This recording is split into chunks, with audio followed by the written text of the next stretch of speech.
They appear to be portraits of one big, happy family. In pictures posted on Facebook, David and Louise Turpin surrounded by their 13 children. But behind the smiles and matching outfits, the kids were not allowed to clean themselves. A reality authorities say that is so disturbing. Extremely malnourished to the point where they have muscle wasting and cognitive damage. It shocked the country. It appears that it started being tied up with rope, then they moved up to chains and padlocks. Now this mother and father are the ones in shackles, accused of inflicting years of cruelty on their own flesh and blood. This is off the charts sadistic. Charges of torture, false imprisonment, and child abuse allegedly happening inside the couple's home in the town of Paris, California. The alleged horror all hidden in plain sight. But the family story started 2,300 miles away in the heart of Appalachia, Princeton, West Virginia, where Louise and David grew up during the 70s and 80s. I'm full of emotion. I'm angry, I'm sad, heartbroken, confused as to how this happened. Elizabeth Flores is Louise's younger sister. So we had a pretty normal life inside the home that I lived in. She says Louise was always a leader. And it was her way or no way. And if she had to sneak around to do it, she would do it. The younger sister says that she and others in the family were sexually abused and wonders whether the impact on the family might have been a contributing factor. There was sexual abuse by a family member, a close family member, not our parents. We were not allowed to talk about it. And I'm not making excuses for my sister, but I think that that may have been an underlying issue.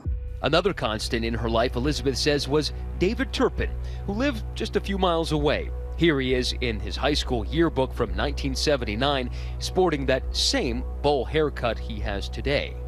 He was quiet, nerdy. He was a good student. He tended to dress well. Sometimes he would wear a bow tie. Louise actually started dating him at 15. My dad didn't want her to because he was so much older. Eventually, when Louise was only 16 and David was almost 23, the couple ran away together. Elizabeth says police found them several days later in Texas. Louise's parents decided not to pursue charges. The couple then got married. It was 1985. In 1986, the couple moved to Texas, where David had a job. By the 90s, they were living at this house in Fort Worth, where Elizabeth spent a summer during college living with them. By then, the Turpins already had 4 kids, and Elizabeth says she noticed things were off. I remember they were really strict on the oldest daughter. Like, they wandered in her room a lot, and they would let her come down and eat meals. It used to bother me because before she sat down, she had to get permission, and I just felt like maybe I shouldn't pry, maybe I shouldn't question her parenting. It was almost like she didn't want me talking to the kids, and they weren't allowed to talk to me without permission. Elizabeth says Louise had come up with a type of hybrid religion, but they didn't go to church. She says David was very reserved, and Louise made all the rules. She always seemed to be in control, but there was always looks between them, and he was always sitting back watching. I was told I couldn't make phone calls from their phone. I wasn't allowed to have anybody over. I wasn't allowed to tell anybody where I lived. I wasn't allowed to talk to anybody or hang out with anybody. And if I wanted to do those things, I had to leave and find another place to go. And Elizabeth says things got even creepier. I would get in the shower and I'd lock the door. And Louise would unlock it with a coat hanger. And they would both come in there. They wouldn't leave until I got out of the shower, and they made me get out of the shower in front of them. Elizabeth says Louise eventually found out she had talked to friends at work and kicked her out. Despite David's job, the family's Fort Worth house was foreclosed on. The scene they left behind, documented by the new homeowner, deplorable filth, scratches on the backs of doors and walls, which the new homeowner assumed came from animals. By 2000, the Turpins had moved to this home on a sprawling 36 acres in the rural Texas town of Rio Vista. It's actually even hard to find on the map. Neighbors recall sporadic sightings and strange behavior. Something's going on over there.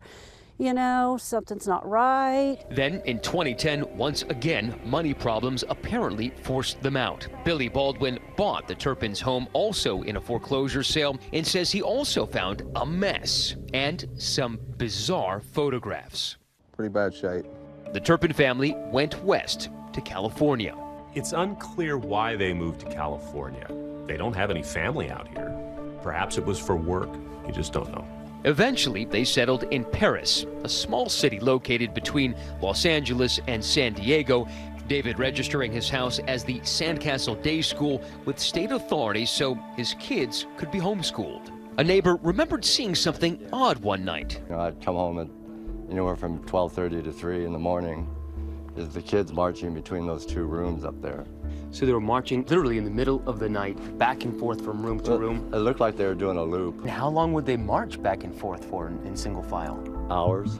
Hours. Yeah. Finally, for the siblings living in what prosecutors said was hell, a breaking point. Police say 2 of the kids were able to escape out of a window just after 6 a.m. on Sunday. The younger child, frightened, turns back. The 17-year-old keeps going, using a deactivated cell phone to call 911. And she explained that her siblings were being held against their will, and some were chained. Deputies, when they arrived inside the house, they noticed that the children were malnourished. It was very dirty, and the conditions were horrific. What some are calling a house of horrors discovered in a California suburb. The parents arrested at the scene. The children, authorities say, were severely malnourished. The oldest, a 29-year-old woman, weighs just 82 pounds. It sounds like sadistic torture. It's all horrific. It's hard to say what's more horrific in a case like this. But you know, you've got parents that are torturing their children, causing them pain, causing them suffering over a prolonged period of time through malnourishment, through physical abuse, through psychological abuse. Authorities say hidden behind a neatly manicured lawn in a cookie-cutter house, a veritable mountain of potential evidence. When deputies found the 12 siblings, what were the conditions that they encountered in that house? Conditions are absolutely deplorable. It smelled as filthy. It's clear that some of the victims, when they're chained, are not being taken to the bathroom to relieve themselves. Investigators say the children were not allowed to play, but they were allowed to keep journals. My guess is that that's going to be powerful evidence about what was happening from the perspective of the victims, what was happening in that house. In court yesterday, David and Louise Turpin pleaded not guilty to a combined 75 total counts, including charges of torture, child abuse, and false imprisonment. Investigators say only the 2-year-old child appears to have escaped the abuse. The couple is being held on $12 million bail each. Elizabeth says she hasn't seen the children in more than a decade. She didn't know what was going on, she says, until she saw the news. Somebody posted the link on my Facebook and said, "Is this your sicko sister?"